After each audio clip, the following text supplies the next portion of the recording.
अगर आपके सामने खड़ा इंसान झूठ बोल रहा हो तो क्या आप 30 सेकंड में उसका झूठ पकड़ सकते हैं?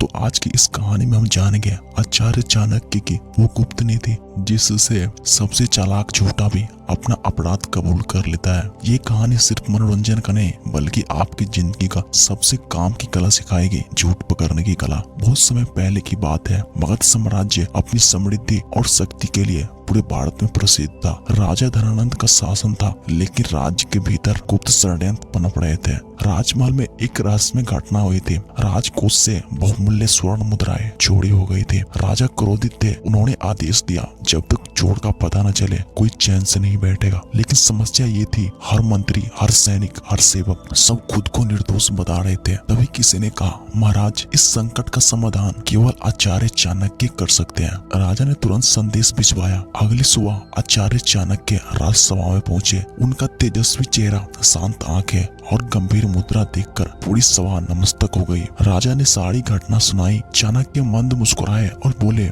महाराज, झूठ चाहे कितना भी चतुर हो, सत्य के सामने देर तक नहीं टिक सकता। उन्होंने आदेश दिया, सभी संदिग्ध व्यक्तियों को सभा में बुलाया जाए। पहला परीक्षा थी प्रश्नों का जाल। राज्यसभा में 10 लोग खड़े थे। चाणक्य ने सबसे सरल सवाल पूछा, कल रात तुम कहाँ थे? सबने अपने अपने उत्तर दिए। फिर थोड़ी देर बाद चाणक्य ने वही प्रश्न अलग शब्दों में दोहराया। कुछ लोग के उत्तर ज्यों के त्यों रहे, लेकिन 2 व्यक्तियों के उत्तर बदल गए। चाणक्य ने मन ही मन चिन्हित कर लिया। दूसरा परीक्षा थी अचानक सवाल। उन्होंने अचानक एक सैनिक से पूछा, तुम कल तीसरे पहर क्या किया? सैनिक घबरा गया, उसकी आंखें डगमगा गई, आवाज कांप गई। चाणक्य समझ गए, डर मन में अपराध बोध का संकेत होता है। तीसरा परीक्षा थी मौन का प्रयोग। चाणक्य कुछ देर चुप रहे। सभा में सन्नाटा छा गई। उस मौन में एक सेवक बेचैन होकर बार बार इधर उधर देखने लगा। अचानक वह बोल पड़ा, मुझे कुछ नहीं पता, सच में कुछ नहीं। चाणक्य मुस्कुराए, जब सवाल ही नहीं पूछा गया तो सफाई क्यों दी जा रही है? सभा में हलचल मच गई। चौथा परीक्षा थी व्यवहार की जांच। चाणक्य ने सबको कुछ समय के लिए छोड़ दिया